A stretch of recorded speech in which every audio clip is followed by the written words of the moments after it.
अस्सलाम वालेकुम। आज हम पढ़ने जा रहे हैं लॉ ऑफ मास एक्शन।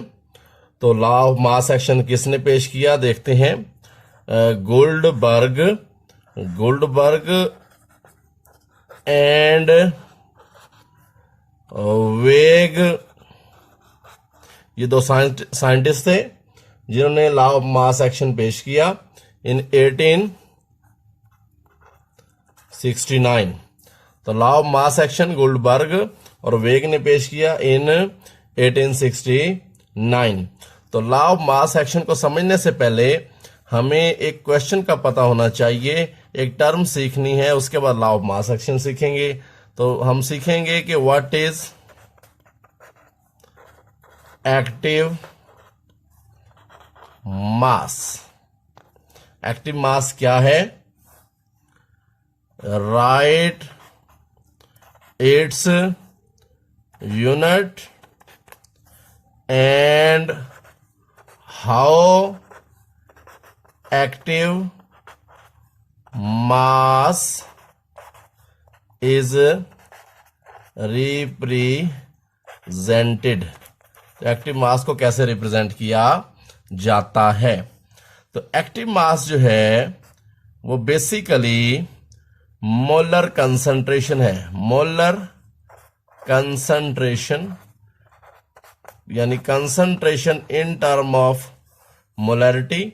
तो मोलर कंसंट्रेशन जो है वो एक्टिव मास कहलाता है। तो मोलर कंसंट्रेशन को हम कहते हैं एक्टिव मास, और इसका जो यूनिट होगा वो होगा मोल पर डेसीमीटर क्यूब, जो मोलरिटी का यूनिट था।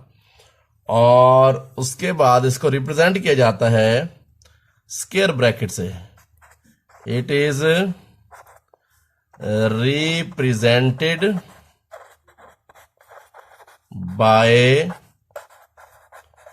Square brackets. ये स्क्वायर ब्रैकेट का मतलब है एक्टिव मास यानी मोलर कंसंट्रेशन। तो अगर हम स्क्वायर ब्रैकेट लिखेंगे तो ये स्क्वायर ब्रैकेट बेसिकली रिएक्टेंट्स की एक्टिव मास को रिप्रेजेंट करेगी। अब हम लॉ ऑफ मास एक्शन सीखते हैं, गौर करें। The rate of a reaction, rate of a reaction, rate से मुराद रिएक्शन की यहां स्पीड है। तो रेट ऑफ अ रिएक्शन, कि रिएक्शन कितने रेट से कितनी स्पीड से होता है। Rate of a reaction is directly proportional to the product of active masses of reactants। तो जो रिएक्शन का रेट होता है वो डायरेक्टली प्रोपोर्शनल है रिएक्टेंट के एक्टिव मासेस के, यानी रिएक्टेंट के एक्टिव मासेस के प्रोडक्ट के। यहां ये प्रोडक्ट से मुराद ज़रब यानी मल्टीप्लिकेशन है।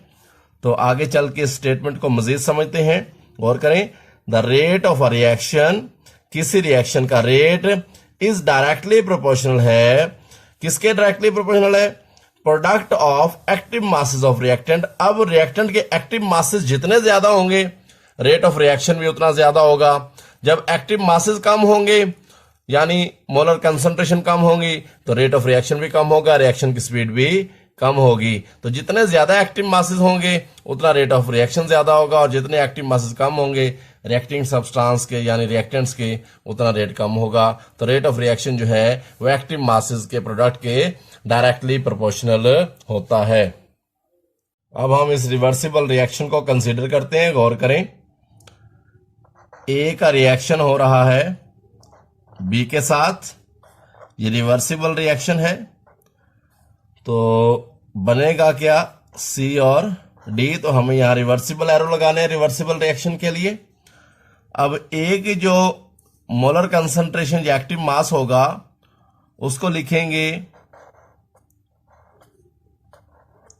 ए को स्क्वायर ब्रैकेट में, और बी की मोलर कंसंट्रेशन जो होगी वो होगी, बी को लिखेंगे स्क्वायर ब्रैकेट में, और सी की मोलर कंसंट्रेशन को लिखेंगे स्क्वायर ब्रैकेट में, और ये डी की मोलर कंसंट्रेशन आ गई यानी एक्टिव मास आ गया स्क्वायर ब्रैकेट में।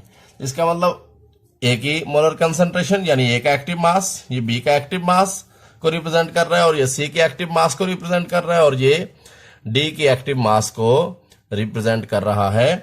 तो इसमें दो रिएक्शन हो रहे हैं, एक फॉरवर्ड रिएक्शन हो रहा है जिसमें ए और बी रिएक्टेंट हैं और सी और डी प्रोडक्ट हैं, यानी ये रिएक्टेंट है और ये प्रोडक्ट है। दूसरा रिवर्स रिएक्शन जिसमें ये रिएक्टेंट है, सी और डी रिएक्टेंट है और ए और बी प्रोडक्ट हैं। तो ये हमारे पास आ जाता है जी ये फॉरवर्ड रिएक्शन जिसमें ए और बी जो है वो क्या है, ये फॉरवर्ड रिएक्शन में रिएक्टेंट्स हैं, और जो रिवर्स रिएक्शन है उसमें सी और डी जो है वो रिएक्टेंट्स हैं। तो गौर कीजिएगा, तो फॉरवर्ड में ए और बी रिएक्टेंट है, सी और डी प्रोडक्ट है, रिवर्स में सी और डी रिएक्टेंट के तौर पे एक्ट करते हैं और ए और बी प्रोडक्ट कंसीडर किए जाते हैं रिवर्स रिएक्शन के लिए। तो नेक्स्ट गौर कीजिएगा, अकॉर्डिंग टू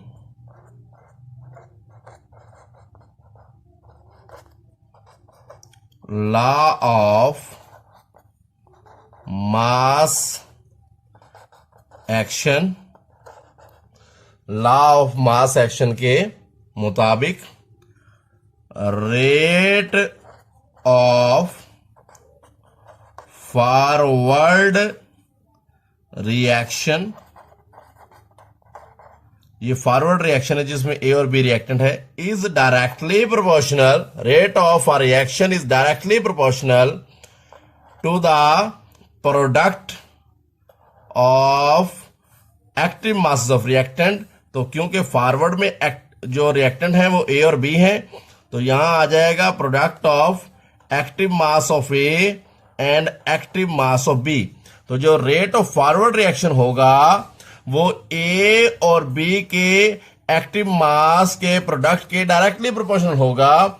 जब ए और बी का एक्टिव मास ज्यादा होगा, यानी ए और बी की जो है वो मोलर कंसंट्रेशन ज्यादा होगी, एक्टिव मास ज्यादा होगा, तो इनका प्रोडक्ट भी ज्यादा होगा, तो रेट ऑफ फॉरवर्ड रिएक्शन भी ज्यादा होगा। तो हम लिखेंगे rate of forward reaction R F, proportionality को खत्म करेंगे और यहां आ जाएगा कांस्टेंट फॉर फॉरवर्ड रिएक्शन, और ये ए की कंसंट्रेशन और ये आ गई बी की मोलर कंसंट्रेशन। अब हमें पता है कि रिवर्स रिएक्शन के लिए हमें लिखना है rate of reverse reaction, rate of reverse reaction जो है वो डायरेक्टली प्रोपोर्शनल है। अब याद ये रखें कि रिवर्स रिएक्शन में जो रिएक्टेंट कंसीडर किए जाएंगे वो होंगे सी और डी। तो सी और डी रिवर्स के रिएक्टेंट हैं, तो यहां आ जाएगी product of molar concentration of C and molar concentration of D. तो यहां हमने ए और बी को लिया था क्योंकि फॉरवर्ड में ए और बी जो है वो रिएक्टेंट थे, और जो रिवर्स में जो है सी और डी रिएक्टेंट है, इसलिए यहां सी और डी की मोलर कंसंट्रेशन लेंगे। तो लॉ ऑफ मास एक्शन के मुताबिक rate of reverse reaction is directly proportional to the product of active mass of C and active mass of D, क्योंकि यहां एक्टिव मास सी और डी बेसिकली रिएक्टेंट है, तो इसलिए उनकी मोलर कंसंट्रेशन को यहां लिया जाएगा।